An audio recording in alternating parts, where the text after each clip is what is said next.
Hello friends, welcome to Manu Law Classes. मेरा नाम गौतम दीक्षित है. Today we are going to discuss the important news from the Hindu edition of 17th May 2023. इससे पहले कि मैं news start करूं, मैं आपको बता दूं आपके इन्फॉर्मेशन के लिए that 17th May we celebrate it as World Telecommunication Day. ठीक है, so 17th May जो होता है we celebrate it as World Telecommunication Day. इसको आप प्लीज़ नोट करेंगे अपने कॉपी में क्योंकि ये काफ़ी इंपॉर्टेंट होता है. वर्ल्ड टेलीकम्युनिकेशन डे जो है it commemorates the establishment of international telecommunication union. आपने इस बॉडी का नाम सुना होगा, इंटरनेशनल टेलीकम्युनिकेशन यूनियन. जब हम यूनाइटेड नेशंस करते हैं तो उसमें एक टॉपिक आता है जिसको हम कहते हैं specialized agencies. There are 15 specialized agencies of United Nations. Like उसमें फूड एंड एग्रीकल्चर ऑर्गेनाइजेशन होता है, आईफाड होता है, international fund for agriculture and development. उसमें इंटरनेशनल लेबर ऑर्गेनाइजेशन भी होता है, उसमें वर्ल्ड मेट्रोलॉजिकल ऑर्गेनाइजेशन होता है, उसमें आईएमएफ, वर्ल्ड बैंक, ऐसे 15 होते हैं. खाली वर्ल्ड ट्रेड ऑर्गेनाइजेशन हो गया या इंटरनेशनल एटॉमिक एनर्जी एजेंसी हो गया, ये सब नहीं है. ठीक है, 15 है. उसमें से एक है इंटरनेशनल टेलीकम्युनिकेशन यूनियन जिसका हेडक्वार्टर है आपका जिनीवा, स्विट्जरलैंड में. ठीक है, तो ये एस्टेब्लिश हुआ था इन 17th में 1865. ओके, तो जब ये एस्टेब्लिश हुआ था तो इसका नाम था इंटरनेशनल टेलीग्राफ यूनियन. बाद में इसका नाम चेंज करके कर दिया गया international telecommunication union. So this makes international telecommunication union as the oldest international organization. ठीक है, ये ध्यान रखिएगा, it is the oldest international organization. कभी कभी एग्जाम में ये क्वेश्चन भी पूछ लेते हैं. Okay, so it was established in the year 1865.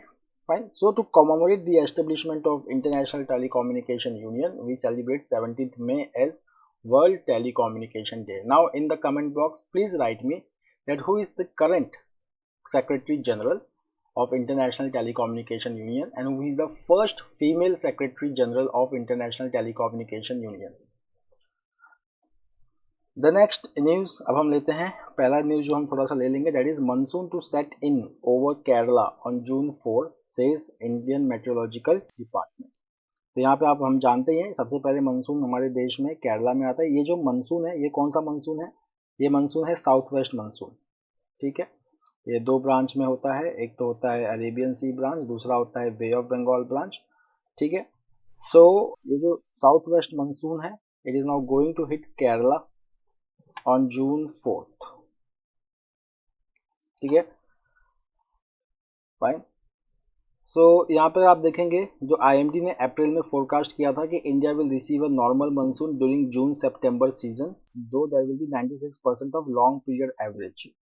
मतलब कि लॉन्ग पीरियड एवरेज का मतलब होता है कि करीब करीब हम 30 से 35 साल रखते हैं कि उसमें जो एवरेज रेनफॉल है 30-35 साल का, उसके हिसाब से हम लॉन्ग टर्म एवरेज निकालते हैं.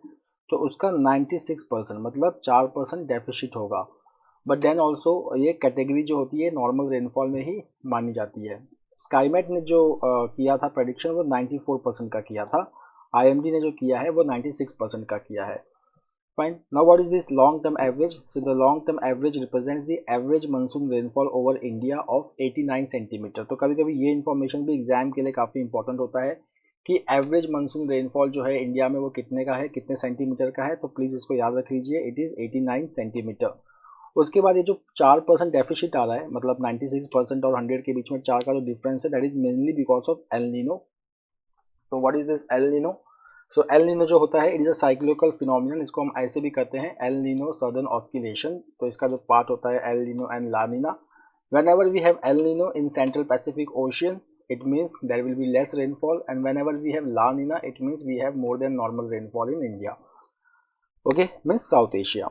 So El Nino is a cyclical phenomenon of warming in the Central Pacific. ठीक है, देखिए El Nino देखिए कहाँ पे होता है, सेंट्रल पैसिफिक में होता है. इम्पैक्ट कहाँ पे हो रहा है, इंडिया में हो रहा है. तो व्हाट डज इट सजेस्ट कि जो आपका जो क्लाइमेट होता है या जो आपका क्लाइमेटिक फिनोमिना होता है वो इंटरलिंक्ड होता है.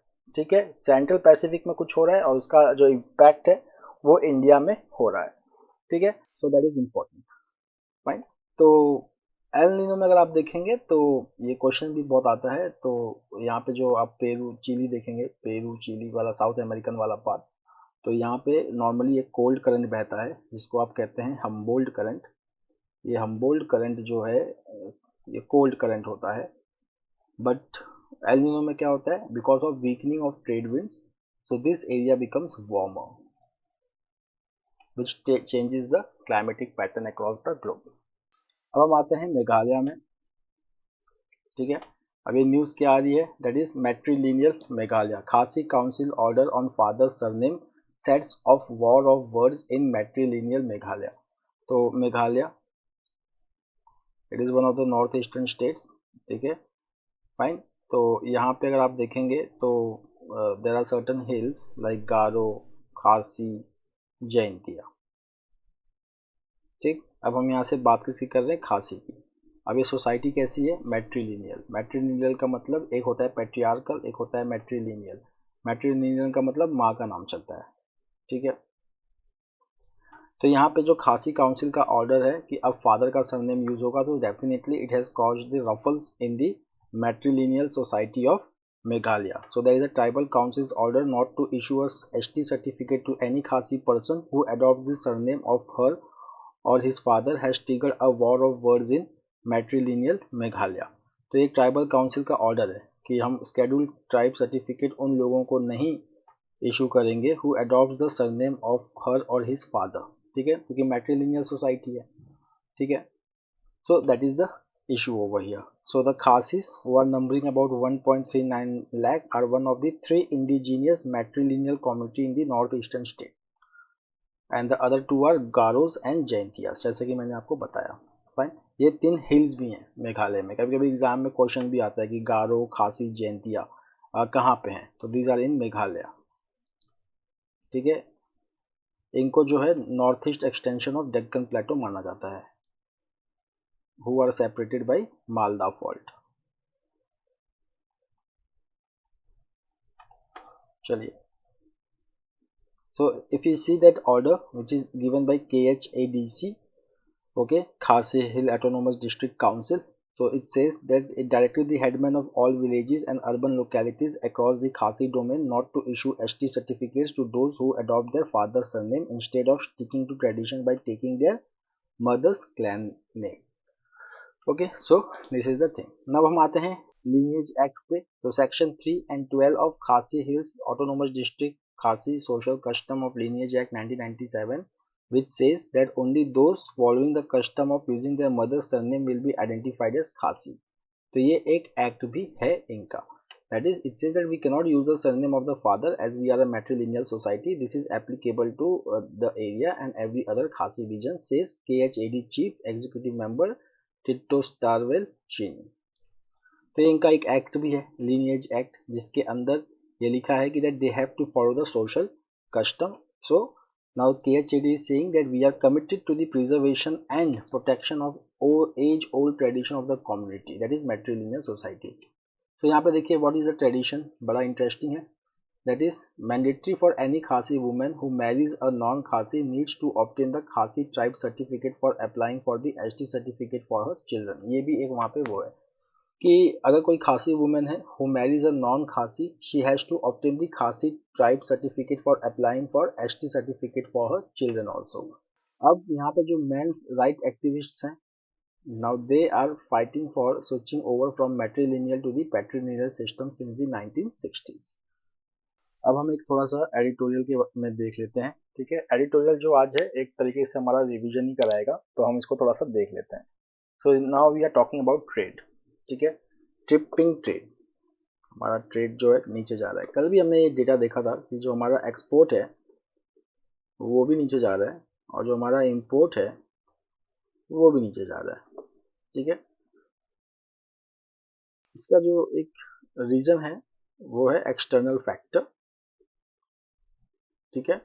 एक्सटर्नल फैक्टर क्या है, that is subdued demand globally. Okay, जो बाहर की कंट्रीज है वहाँ पे भी जो डिमांड है वो बहुत कम है. तो अब हम यहाँ पे देखिए फटाफट देख लेते हैं अपने एग्जाम पॉइंट ऑफ व्यू से, फटाफट इंपॉर्टेंट पॉइंट्स उठा लेते हैं. So see, the first important point is goods exports slumped to $340.6 billion in April, which is the lowest since last October. Okay, then this is the worst month for outbound shipment in 2022-23, मतलब export का ये सबसे worst month था। कौन सा? अप्रैल, जहां पे export जो है वो नीचे चले गया है। कितना? $34.6 billion. Fine. Then this is the third successive contraction in export, कि मतलब पिछले 3 महीने से एक्सपोर्ट जो है वो कॉन्ट्रैक्ट भी हो रहा है। And 12.7% below April's last April number, that is April 2022। तो ये रहा एक्सपोर्ट आपका। कितनी चीज़ें आप याद करेंगे एक्सपोर्ट के बारे में? एक तो अप्रैल में जो एक्सपोर्ट का फिगर है वो कितना है? $34.6 बिलियन, इसको आप ध्यान में रखेंगे। उसके बाद आप देखेंगे कि ये 2022-23 का सबसे वर्स्ट मंथ रहा है सिंस लास्ट अक्टूबर। उसके बाद ये जो कॉन्ट्रैक्शन है तीन मंथ से चल रहा है और अभी तक का ये लोवेस्ट है। अब हम आते हैं इंपोर्ट पे। इंपोर्ट का भी देखो कितना श्रिंक किया, 14% to a 15 month low of under $50 billion. तो हमारा इंपोर्ट कितना घट गया? $50 बिलियन। फाइन। इसका रीज़न क्या है? A slowing global economy had been hurting exports through the second half of 2022-23 with declines in 4 of 6 month। ठीक है। उसके बाद अगर आप देखेंगे that अप्रैल्स estimates are troubling not just because they represent the steepest fall in recent months but also signal a sudden shift in sequential momentum akin to the use of emergency handbrakers। मतलब यहाँ पे थोड़ी सी situation जो है वो एक shift भी ले रही है, जो कंपोजिशन है हमारा शिफ्ट भी ले रहा है। अगर हम आए अपने न्यू फॉरेन ट्रेड पॉलिसी पे which was initiated, okay, so the new foreign trade policy initiated $2 trillion export goal to be achieved in 7 years।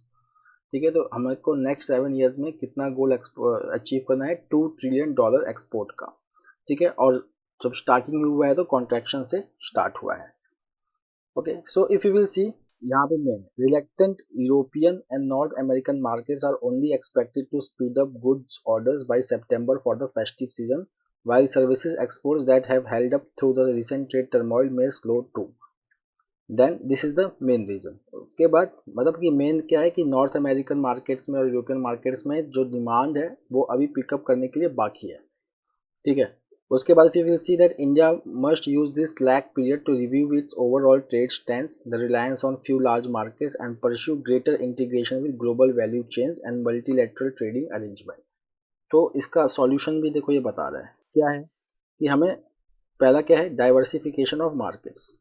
ये बड़ा इंपॉर्टेंट है, डाइवर्सिफिकेशन ऑफ मार्केट्स, कि हमें सिर्फ ट्रेडिशनल मार्केट्स पे डिपेंड नहीं होना है, हमें उसको बड़ा करना है, अपना मार्केट जो है वो डाइवर्सिफाई करना है। Then there should be a greater integration with global value chain. जो ग्लोबल वैल्यू चेन होता है, सप्लाई चेन होता है, ठीक है ना, उससे हम हमारे इंटीग्रेशन ज़्यादा होनी चाहिए। And then there should be multilateral trading arrangements like free trade agreement or becoming part of some multilateral trade agreements like RCEP etc, this which will lead to better result। अब अगर आप यहाँ पे देखेंगे ये कुछ प्रॉब्लम ऐसा भी है कि commodity prices they have cooled from last year। तो commodity prices जो पिछले साल ज़्यादा थी इस साल कम है, तो डेफिनेटली जो ओवरऑल जो वैल्यू होगा एक्सपोर्ट का वो कम हो जाएगा।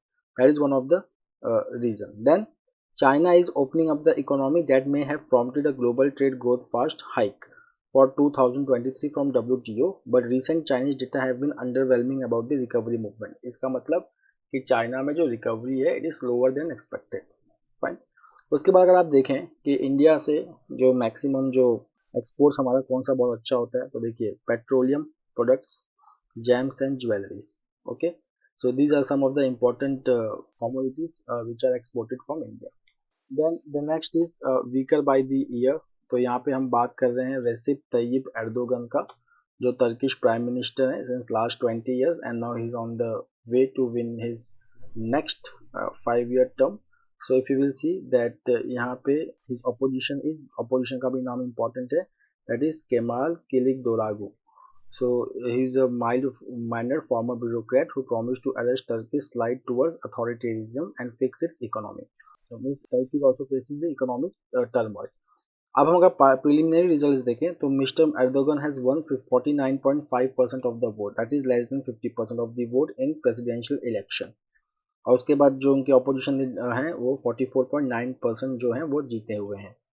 उसके बाद अगर आप देखेंगे कि थोड़ा सा अगर टर्की का अगर आप देखें तो एक तो है कि yes the authoritarianism is on rise, then economy is also in troubled water, that is Turkish currency lira, it has lost some 60% of its value against the dollar तो डेफिनेटली यहाँ से दो चीज़ें होती हैं, जब भी आपका करंट अकाउंट डेफिसिट बढ़ता है, जब भी आपका डेप्रिसिएशन होता है, तो एक तो आपका करंट अकाउंट डेफिसिट बढ़ जाता है, और जैसे करंट अकाउंट डेफिसिट बढ़ेगा आपका इन्फ्लेशन भी बढ़ जाएगा। इन्फ्लेशन सीधा इम्पैक्ट करेगा वहाँ के मिडिल क्लास इकोनॉमी को। उसके बाद नेक्स्ट इज जो डिवास्टेटिंग अर्थक्वेक आया था in Turkey and Syria. Okay, so the government's response to the calamity and its building permit rules were slammed. तो बट ऑफिस ठीक है, तो ये एक प्रॉब्लम है। अब यहाँ पे देखते हैं कुछ फैक्चुअल चीज़ें। For example, Mister Erdogan whose Islamist justice and development party came to power in 2003 has remained a towering figure. तो यहाँ पे इंपॉर्टेंट क्या है, इनका पार्टी नोट कर लो, कौन से पार्टी से हैं ये, AKP, Islamic justice and development party. Okay, उसके बाद जैसा एक हर अथॉरिटेरियन रूल में होता है, वैसे टर्की में भी होता है कि that rewriting the constitution, turning the parliamentary system into executive presidency, getting himself elected as the first president under the new constitution, then purging the rivals, moving the Turkey away from Western orbit and building stronger ties with Russia and Arab countries, and while retaining the NATO membership. Okay, उसके बाद अगर हम देखें that result जो है उसके बाद ये जो he is trying to build a new order in Turkey which is rooted in Islamist conservatism, public welfare and Ottoman imperial nostalgia. ठीक है, अब हम फटाफट एक बार गिग वर्कर्स के बारे में पढ़ लेते हैं।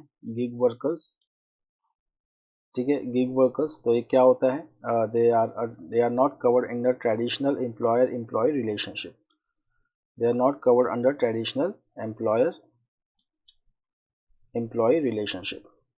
ठीक है, तो ये जो गिग वर्कर्स होते हैं, हम इनको प्लेटफॉर्म वर्कर्स भी कहते हैं, नॉन प्लेटफॉर्म वर्कर्स, ऐसे हम इनको क्लासीफाई करते हैं गिग वर्कर्स को। Mainly they are like contractual workers. So इसको हम डिवाइड करते हैं into forms, platform workers and non platform workers.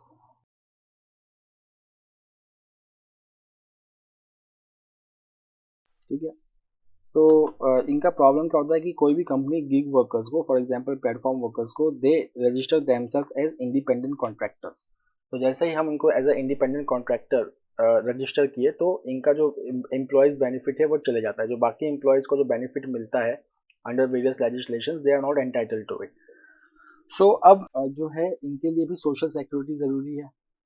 ठीक है, तो यहाँ पे जो कोड ऑन सोशल सिक्योरिटी है, the labour code on social security, it mandates that there is a need to frame social security for gig workers. So Rajasthan has come up with the bill which aims to establish a fund, okay, for welfare of gig workers in Rajasthan. That fund is called as Gig Workers Rajasthan Platform Based Gig Workers Social Security and Welfare Fund.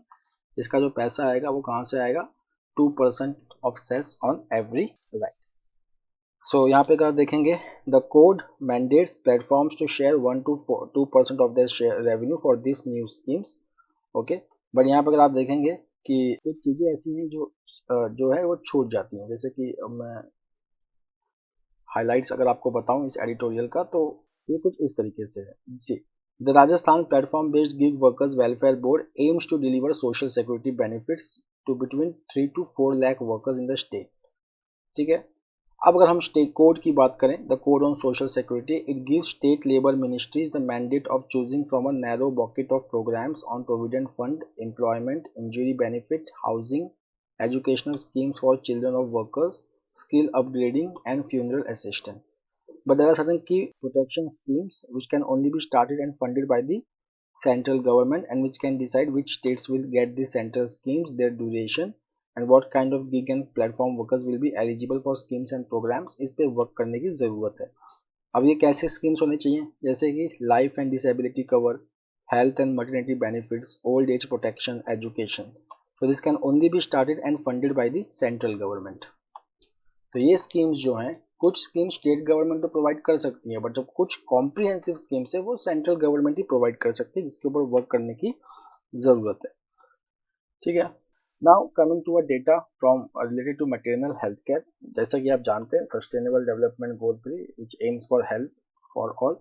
तो कुछ दो data को हमको यहाँ पे discuss करना है। एक तो national family health survey 5 2019-21, and then एक यूनाइटेड नेशंस रिपोर्ट है, improving material and new born health and survival and reducing still birth. Okay, so this two things are we are going to discuss. तो United Nations के हिसाब से India जो है it is among the 10 countries that together accounted for 60% of global material deaths, still births and newborn deaths. बाद में यही data कहती है कि India accounted for over 17% of such deaths in 2020, followed by Nigeria and Pakistan. Fine. And India had the second highest number of material death after Nigeria. मतलब situation जो है थोड़ी सी प्रॉब्लमेटिक है यहाँ पे। नाउ अगर हम 3 चीजें देखें, ठीक है, that is ANC visits during pregnancy, that is antenatal care visit, then skilled attendant at birth and receiving post natal care, that is after child birth with in the first 2 days after birth, that is PNC। सो यहाँ पे अगर हम देखें थोड़ा सा तो tables हमको क्या कहता है that in India 6.1% of mothers did not go for even one ANC visit during their pregnancy. 4.1% of them went either once, twice or thrice, which is less than the 4 visits recommended by WHO. Then there is rural-urban divide also. The next is 39.9% of mothers who had no school education completed 4 ANC visits compared to 68.6% of those who completed 12 years of schooling. ठीक है, तो ये भी important है, जितना higher level of education है उतना ज़्यादा अवेयरनेस है कि हाँ ANC विजिट करना है। Then if you will see कि a much higher share of mothers from wealthier household and relatively high share of upper caste completed 4 ANC visit. तो यहाँ पे थोड़ा सा क्लास और कास्ट बैच भी दिख रहा है। उसके बाद अगर आप देखें that according to WHO most material and infant deaths occur in the first month after birth, with almost half of the postnatal maternal deaths occurring within the first 24 hours and 66% occurring during the first week। ये WHO का data है। तो इसका मतलब क्या है that postnatal care is very much important। Okay, करीब करीब 42 दिन तक थोड़ा सा ये रिस्क रहता है। अब हम इंडिया में देखें 16% of women in India they did not even went for one postnatal health checkup. Then 22.8% of them had a delayed checkup 2 days after the childbirth. Then there were stark differences among mothers along education level and wealth status of the household। तो अगर आप देखेंगे कि in the poorest 20% of the household 26.3% women never had a postnatal health checkup, whereas among the richest only 7.9% did not। अब हम यहाँ पे आते हैं husbands के रोल पे। Only 50 to 60% of husbands were informed by a health worker at any time during the pregnancy of the risk associated with pregnancy, and only about 64% of them knew what to do if the woman had a complication, कि उनको hospital लेके जाना है, क्या दवा देना है, etcetera. अब एक ऐसी बात है कि जो बहुत ही इम्पोर्टेंट है समझने के लिए कि देखिए डिस्क्रिमिनेशन क्या होता है। अब देखिए इसको, very few women refuse antenatal care on their own. Okay, मतलब सिर्फ 3.9% वुमेन ऐसी थी जो हॉस्पिटल नहीं जाना चाहती थी। Majority of the women they want to visit the hospital. So it says that in most cases it was the apathy of the husband or her family that led to fewer ANC visits. Fine. In 28% of these cases, it was either the husband or the family who deemed ANC visit unnecessary or did not allow the woman to visit the center. Money is also an important factor, with 27.7% citing lack of finance for refusing such visit. Then 8% of women did not receive tetanus shots, which helps prevent infection during and after surgery. Then 11% of cases में there were no skilled health providers who could detect and manage complications which were present at the time of delivery. चलिए, now why spurious liquor kills। ठीक है, तो ये news मैं आपको बता देता हूँ। जो लीकर होता है वो होता है आपका इथाइल अल्कोहल। 2 चीज़ें होती हैं आपकी इसमें, एक होता है मिथाइल अल्कोहल या उसको आप कहते हैं मिथेनॉल, एक होता है आपका इथाइल अल्कोहल या होता है इथेनॉल। डेथ जो होता है वो मिथेनॉल की वजह से होता है। अगर ethanol is the normal liquor, methanol is also alcohol but it is very dangerous to health. ठीक है, किडनी को और लीवर को बहुत जल्दी एक डैमेज करता है। तो जो भी डेथ होते हैं अगर अल्कोहल में मिथेनॉल का प्रपोर्शन ज़्यादा है तो डेथ होना तय है। ठीक है, सो यहाँ पे ये समझने की बहुत ज़्यादा ज़रूरत है। So if you will see कि अगर मिथेनॉल जो है इज इंजाइस्टेड, अगर अंदर चले गया बॉडी के, तो देखिए methanol poisoning can also cause cerebral oedema, haemorrhage and death. Fine. इसके बाद देखिए इसका जो लॉन्ग टर्म और इरिवर्सिबल इम्पैक्ट होता है that is like visual impairment, blindness, damage and loss of function of optic nerve and retina. ठीक है, तो एक सीरियस कंडीशन होता है। ठीक, पीएच लेवल गिर जाता है ब्लड का। Then there is a formation of formic acid which also interferes with the functioning of normal human body. Fine, oxygen का जो लेवल है वो नीचे चले जाता है। सो एक तरीका क्या होता है दैट मिथेनॉल होता है, it is completely absorbed via gastrointestinal tract and the blood methanol level can reach its maximum value within 90 minutes which can become dangerous। एक तरीका होता है कि उसको इथेनॉल दे दो तुरंत। फाइन, तो इससे क्या होता है कि as a result methanol is kept from being metabolised to form formaldehyde, मतलब इथेनॉल जो है वो कम्पीट करता है, इथेनॉल जो है वो कम्पीट करता है मिथेनॉल के साथ। तो इससे क्या होता है कि जो मिथेनॉल है ओके वो मेटाबोलाइज नहीं होता फॉर्मेल्डिहाइड से, तो एक टाइम मिल जाता है कि उसको बॉडी से निकाल दिया जाए। दूसरा क्या है कि एक ड्रग दे दो जिसका नाम है फॉर्मिपिजोल।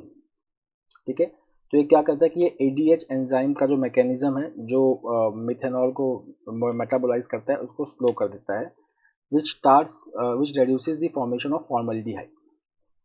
ठीक है, फाइन, तब तक उसको बॉडी से निकाला जा सकता है, but the thing is it is expensive drug. अब हम और भी न्यूज़ ले लेते हैं। See not violating sanctions on Russian oil says centre after EU ministers charge.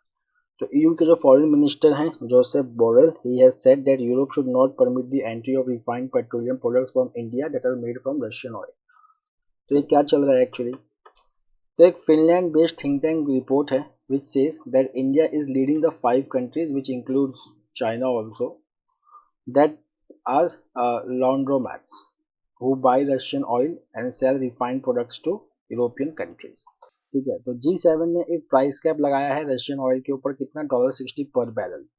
ठीक है, बट अगर आप देखेंगे some countries like India and China they are buying Russian oil. Okay, they are buying Russian crude oil, they are refining it and then they are selling it to different markets including European Union। ठीक है, तो Finland ने कहा है कि इस हिसाब से अगर आप देखें तो we are effectively not following this cap. So अब यूरोपियन यूनियन कह रहा है कि we should take a stand on this. Okay, अब हमारे सोर्सेज का क्या है कहना that government sources have dismissed the charge stating that India was circumventing sanctions saying that government had no knowledge of such sales. We are not selling the oil abroad. This is being done by private entities and oil refineries that make commercial decisions। तो इनका कहना है कि एक commercial decision होता है, इसमें private companies हैं, इसमें गवर्नमेंट का कोई रोल नहीं है। Then it is also not possible to tell whether these products being sold to Europe are being traded on the high seas or even coming from India also। Okay, the next is India moves closer to getting its first indigenous vaccine against dengue। So dengue का vaccine जो है phase 3 trial चल रहा है। ये जो vaccine है ये कौन बना रहा है, Serum Institute of India and Panacea Biotech. So they have submitted their response to the call by ICMR for expression of interest for phase 3 clinical trials for indigenous manufacturers.